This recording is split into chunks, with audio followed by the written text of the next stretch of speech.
नादिर शाह का नाम सुनते ही इतिहास के पन्नों पर खून की लकीरें उभर आती हैं। दिल्ली की गलियां चीखों से गूंज रही थीं। चारों ओर भय और विनाश का दृश्य था। सत्ता के मद में चूर एक विजेता और विलासिता की में डूबी हुई एक सल्तनत इसी टकराव के बीच जन्म लेती है। एक ऐसी कहानी जो केवल इतिहास ही नहीं बल्कि आत्मसम्मान और नैतिक साहस की कसौटी है। आज हम सुनेंगे परीक्षा, जहां तलवार से नहीं बल्कि चरित्र से एक कौम की परख की जाती है। यह कहानी हमें बताती है कि जब आत्मसम्मान सो जाता है तब साम्राज्य भी ज्यादा दिनों तक जीवित नहीं रहता। नादिर शाह की सेना ने दिल्ली में कत्ले आम कर रखा था। गलियों में खून की नदियां बह रही थीं। चारों तरफ हाहाकार मचा हुआ था। बाजार बंद हैं। दिल्ली के लोग घरों के अंदर बंद किए जाने की खैर मना रहे हैं। किसी की जान सलामत नहीं है। कहीं घरों में आग लगी हुई है, कहीं बाजार लुट रहा है। कोई किसी की फरियाद नहीं सुनता।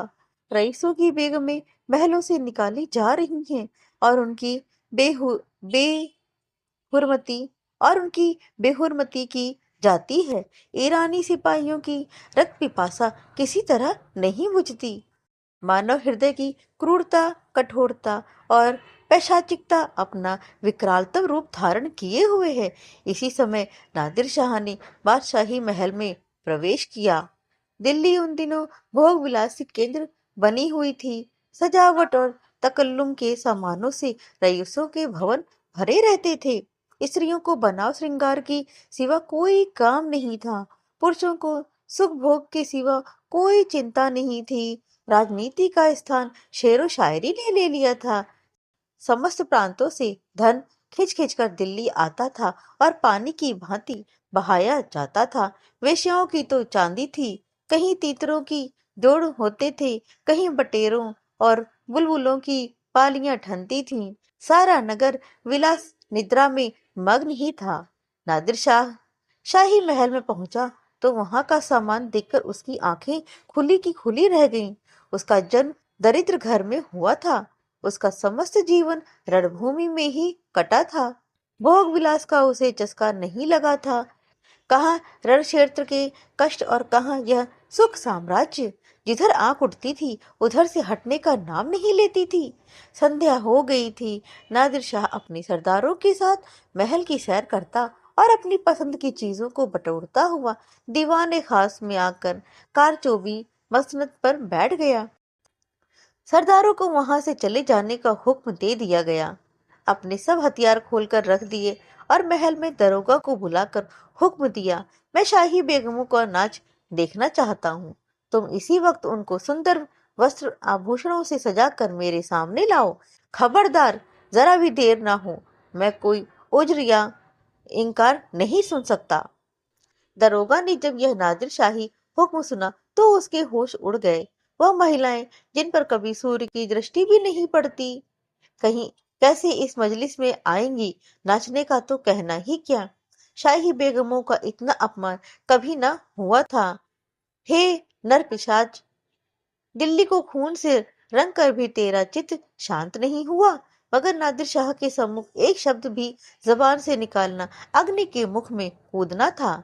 सिर झुकाकर आदाब बजा लाया और आकर रनिवास में सब बेगमों को नादिर शाही हुक्म सुना दिया। उसके साथ ही यह इतला भी दे दी कि जरा भी तामुल ना हो। नादिर शाह कोई उज्र या हीला ना सुनेगा। शाही खानदान पर इतनी बड़ी विपत्ति कभी नहीं पड़ी थी। पर इस समय विजयी बादशाह की आज्ञा को शिरोधार्य करने के सिवा प्राण रक्षा का अन्य कोई उपाय भी तो नहीं था। बेगमों ने यह आज्ञा सुनी तो हद बुद्धि सी ही रह गईं। सारे रनिवास में मातम सा छा गया। वह चहल पहल गायब हो गई। सैकड़ों हृदयों से इस अत्याचारी के प्रति एक श्राप निकल गया। किसी ने आकाश की ओर सहायता याचक लोचनों से देखा। किसी ने खुदा और रसूल को सुमिरन किया, पर ऐसी एक महिला भी न थी जिसकी निगाह कटार या तलवार की तरफ गई हो। यद्यपि इनमें कितनी ही बेगमों की नसों में राजपुतानियों का रक्त प्रवाहित हो रहा था, पर इंद्रलिप्सा ने जौहर की पुरानी आग ठंडी कर दी थी। सुख भोग की लालसा आत्मसम्मान का सर्वनाश कर देती है। आपस में सलाह करके मर्यादा की रक्षा का कोई उपाय सोचने की मोहलत न थी। एक एक पल भाग्य का निर्णय कर रहा था। हताश होकर सभी ललनाओं ने पापी के सम्मुख जाने का ही निश्चय किया। आंखों में आंसू जारी थे, दिलों से आहें निकल रही थी, पर रत्न जटित आभूषण पहने जा रहे थे। अश्रु सिंचित नेत्रों में सुरमा लगाया जा रहा था और शोक व्यथित हृदयों पर सुगंध का लेप किया जा रहा था। कोई केश गूंथती थी, कोई मांगों में मोतियां पिरोती थीं। एक एक भी ऐसे पक्के इरादे की स्त्री न थी जो ईश्वर पर अथवा अपनी टेक पर इस आज्ञा का उल्लंघन करने का साहस कर सके। एक घंटा भी न गुजरने पाया था कि बेगमात पूरे के पूरे आभूषणों से जगमगाती, अपने मुख की कांति से बेले और गुलाब की कलियों को लजाती, सुगंध की लपेटें उड़ाती, छम छम करती हुई दीवाने खास में आकर नादिर शाह के सामने खड़ी हो गई। नादिर शाह ने एक बार कनखियों से परियों के इस दल को देखा और तब मसनद की टेक लगाकर लेट गया।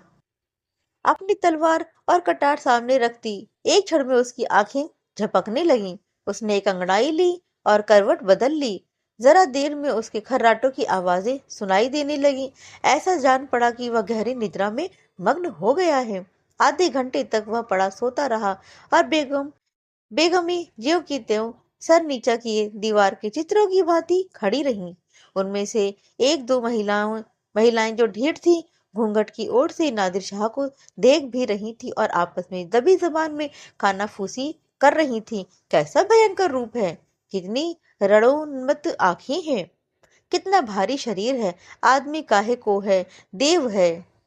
सहसा नादिर शाह की आंखें खुल गईं।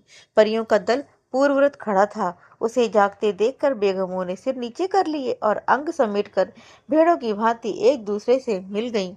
सबके दिल धड़क रहे थे कि अब यह जालिम नाचने गाने को कहेगा, तब कैसे और क्या होगा।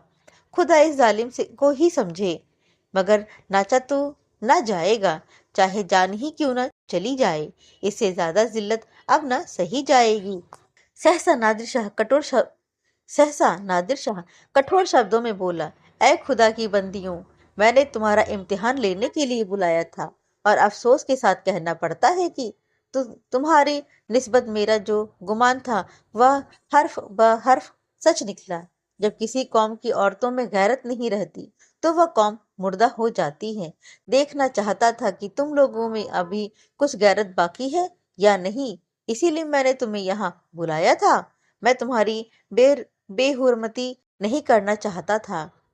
मैं इतना ऐश का बंदा नहीं हूँ, वरना आज भेड़ों के गल्ले चराता होता। न इतना हवस परस्त हूँ, वरना आज फारस में सरोद और सितार की ताने सुनता होता, जिसका मजा मैं हिंदुस्तानी गाने से कहीं ज्यादा उठा सकता हूँ। मुझे सिर्फ तुम्हारा इम्तिहान लेना था। मुझे यह देखकर सच्चा मलाल हो रहा है कि तुम में गैरत का जौहर बाकी ना रहा। क्या यह मुमकिन न था कि तुम मेरे हुक्म को पैरों तले कुचल देती? जब तुम यहाँ आ गईं तो मैंने तुम्हें एक और मौका दिया। मैंने नींद का बहाना किया।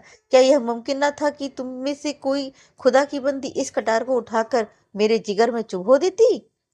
मैं कलामे पाक की कसम खाकर कहता हूँ कि तुम में से किसी को कटार पर हाथ रखते देखकर मुझे बेहद खुशी होती। मैं उन नाजुक हाथों के सामने गर्दन झुका देता।